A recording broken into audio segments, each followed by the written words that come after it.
Yan, hello guys, mga tropa kids. Ito po ulit si JR Dorian TV para sa panibagong update na naman dito sa project para sa Unified Grand Central Station or tinatawag din po na North Triangle Common Station. So mag-update lang po tayo ng status nito, no. So nababalitaan po natin na posibleng ma-terminate po ang contract ng contractor dito. So tara, ikot-ikot na tayo.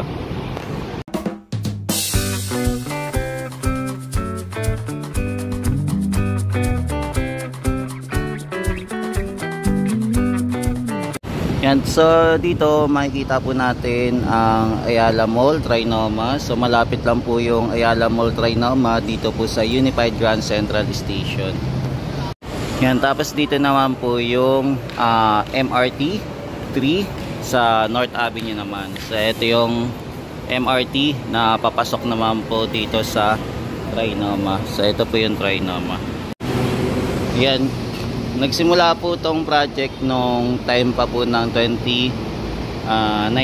So ngayon po ay year 2025 na, pero ngayon ay hindi pa rin po natapos ang project. So ayon po kay bagong DOTR Vince Hison, ite-terminate na lang daw po itong contract, pero target daw po nila talaga matapos ito ng 2028 itong project na to para magamit na daw po sa publiko. Ito ay isa sa mga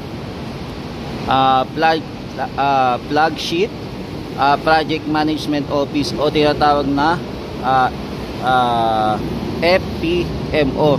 So kasama to sa panibagong agency na create nila para mapabilis po yung mga project na kailangan na po talaga matapos at kailangan na din po magamit ng ating mga kababayan o mga public transportation na magkokonekta po sa MRT 3, LRT 1, then maging po sa MRT 7.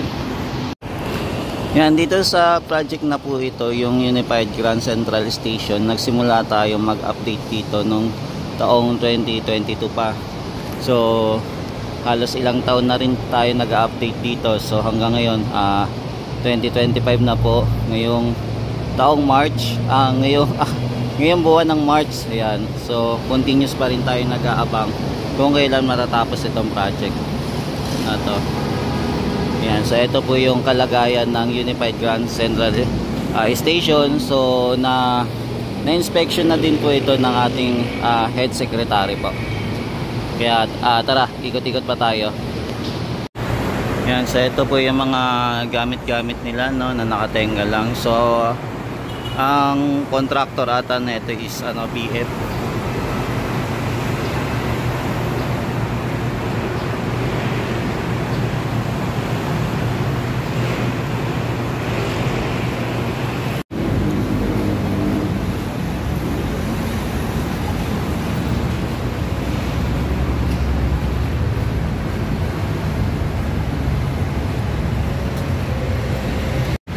Yan, tapos itong Unified Grand Central Station magdudugtong naman po sa elevated walkway po na papunta naman po sa MRT 7.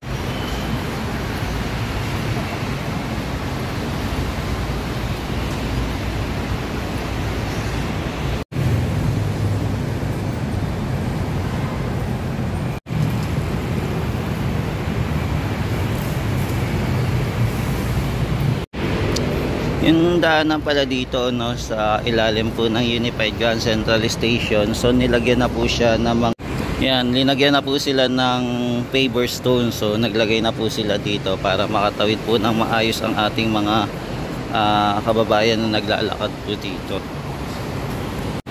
Yan, so ito po yung ilalim po ng Unified Grand Central Station.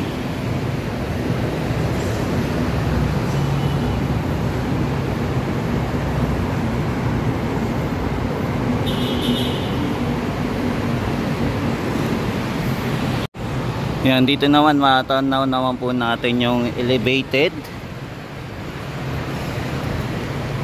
Yan, yung elevated walkway dito connected po sa MRT7. So mapapansin din natin yung MRT7 na yun, no, nilalagyan na rin po pala lang bubong ito, no.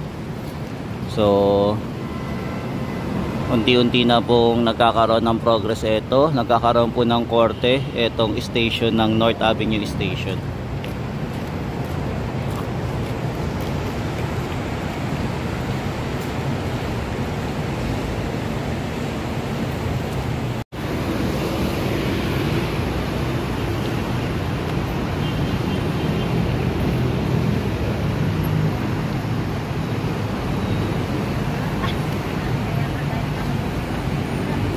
Yan, so mapapansin natin walang mga gumagawa dito, no, o kaya yung mga construction na para magtuloy-tuloy itong development.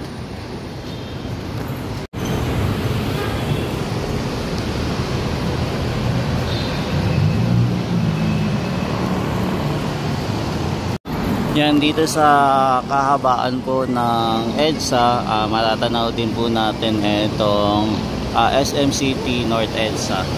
Yan, tapos ito naman po yung nasa ilalim po tayo ng Unified Grand Central Station, kung saan dito po magkokonekta po itong LRT1. Yan, magkokonekta sana dito. Yan, tapos itong LRT1 po papasok po dito sa Unified Grand Central Station. So ito, ayan, so ito po yung pangyayari. So ngayon po 2025 ay nakatenga pa rin po. So dapat daw po pala ito 2021 pa tapos na itong project, o nung isang taon pa daw po tapos na. 2024, tama, 2024 pala dapat tapos na po yung project na ito. Pero ito pa rin, nakatenga pa rin. Ayan, hindi natin alam kung nahihirapan po sila sa sistema dito at saka sa mga iba pang dapat ayusin dito sa station na to, kasi may mga kailangan pang computerized na gamitin, di ba, lalo na sa sistema ng train, para paano siya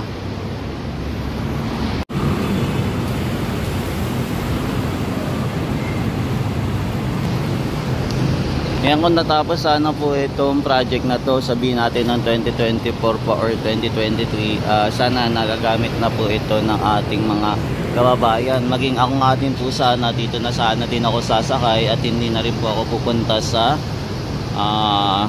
Muñoz para sumakay po ng LRT1. Pero dahil sa hindi pa po ito ayos, ayan, kailangan pa po natin pumunta sa Muñoz para sumakay po ito ng LRT1.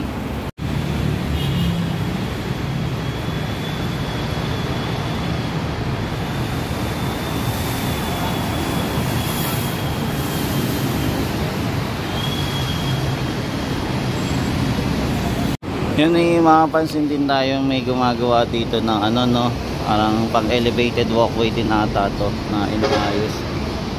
Yan. Yan, tapos may mapapansin din pala tayo may tao sa taas, no. Yan, hindi ko lang alam kung nagtatrabaho yan.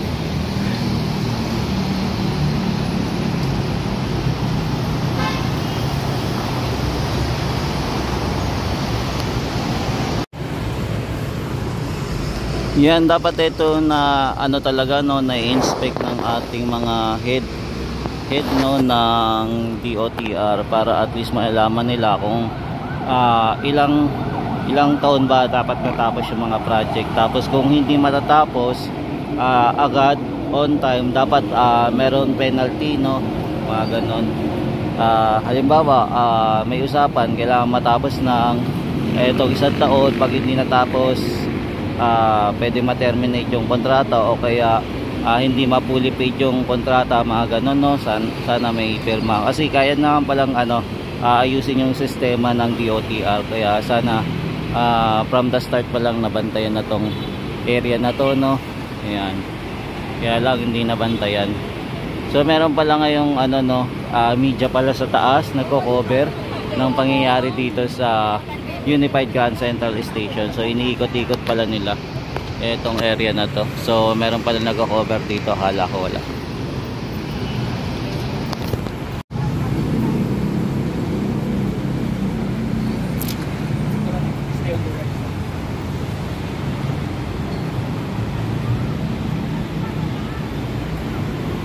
Yan, kaya mag-aabang pa po tayo ng mga ilang taon pa para matapos to, no. Napakaliit na station na ito pero sobrang tagal bago matapos itong project na to.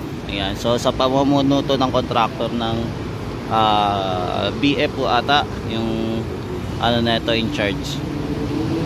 Yan, tapos dito naman po ang extension po o dugtong po ng MRT7 para po sa elevated turn back guideway naman. So dahil medyo kailangan po mag-extend at tumawid po dito sa EDSA, kaya ito tuloy-tuloy pa rin po yung pagpapatayo ng poste. Yung mga girder wala pa po, at saka yung mga kung gagamit po sila ng pier or viaduct, yan. So abang pa tayo kung kailan po ikakabit. Yan guys, ito na lang muna yung latest update natin dito sa Unified Grand Central Station, o doon natawag din po na North Triangle Station.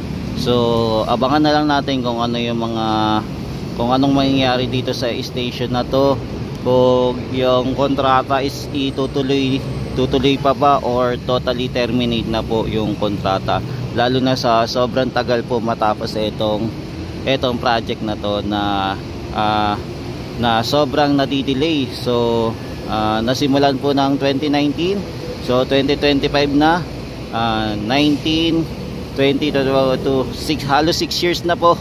Grabe, inabot ng 6 years para matapos itong project na to, pero station lang naman po ginagawa dito, pero sobrang tagal. Ayan, kaya sana magawan po ng solusyon ng bagong head ng DOTR na si Vince Season po. Ayan, maraming salamat po. Ito po muna yung latest update natin dito sa Unified Grand Central Station, or tinatawag na North Triangle Common Station. Ayan, maraming salamat po. Hanggang sa muli. Ito po ulit si JR Doria TV, nag-update ng mga infrastructure dito sa Metro Manila. Ayan, maraming salamat po. Mahalin natin ang Pilipinas. Thank you po.